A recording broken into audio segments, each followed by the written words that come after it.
จึงขอเสริมประธานตบมือสมเสยน้ำใจเหล่าศิลปินของเราเบิร์ดชุมนุมคนหนาวกันกับเขาให้ตุ้มตอมกันที่เดียวเนาะมีทุกมีโศกกับมาแบ่งเบานำกันมีความสุขสันหันษากับมาเฮฮามวลซื่นมาให้กำลังใจกันคือมื่อนี้แหละเนื่องในโอกาสที่ทำบุญให้อีพอนี้เนาะกับขอให้ครอบครัวเบิร์ดสุขสุขคนนั่นแหละให้มีความสุขกายสบายใจก็ขอให้พากันมวนกันซื่นนับแต่นี้ต่อไปกาให้ถูกให้โศกนะสลับอีพอผู้เล่าล่วงหลับไปแล้วก็ให้สู่สวงสวรรค์ชั้นฟ้าไปสู่สุคติสลับลูกหลานผู้อยู่ก็หักแพงสามัคคีพากันสามพากันสาพากันห่างกันมีเด้อผมเจ้าเด้อพากันเห็ดพากันสามเห็ดได้มันสีโด่งสีดังเห็ดได้สิมีเกียรติศักดิ์ศรีมีสื่อมีเสียงสมบัติเป็นลูกของพ่อเนาะสมบัติเป็นลูกของแม่ก็ให้พวกเจ้าพากันเห็ดและศิลปินของเขาคือกันที่ว่ามาร่วมงานในวันนี้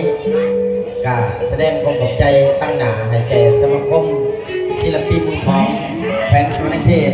แขวงขมวนผู้มาแต่ไกลก็มีน้องแขวงขมวนมาบอกวันนี้เห็นบ่บ่เห็นบ่ผู้เองก็บ่เป็นหยังเนาะพูดข้างหลังอยู่ข้างหลังแขวงขมวนพุ่นเบาจิ้มเนาะเราก็บ่ได้ปะบ่ได้ทิมได้เบาจิ้มก็ได้ยินข่าวก็มาว่ามางานอีพอเนาะถึงว่าสิมาบ่ทันมื้อ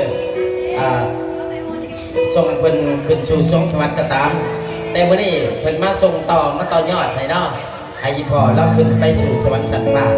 เบาจิ้มเราก็นำทีมจากศูนย์เป่าแคนผลิตแคนและก็ดนตรีพื้นบ้านมาอบอุ่นอยู่ในงานของพวกเรานี้อันนี้ตั้งหน้าศิลปินจากทางแขวงขมวนจากนครหลวงเวียงจันทร์ก็มีจากหลายๆภาคส่วนและก็คันว่าก้าวมาถึงอยู่ที่นี้ก็ต้องขอกราบอภัยนำและขอให้พากันม่วนกันสื่อเด้อพี่น้องเด้อพี่น้องพวกเขาผู้มาคือกันเนาะขอให้อยู่ดีมีแห้งโชคมันร่ำรวยและปีนี้พักกันได้เงินใส่หลายๆพักกันให้บุญทำทานเอา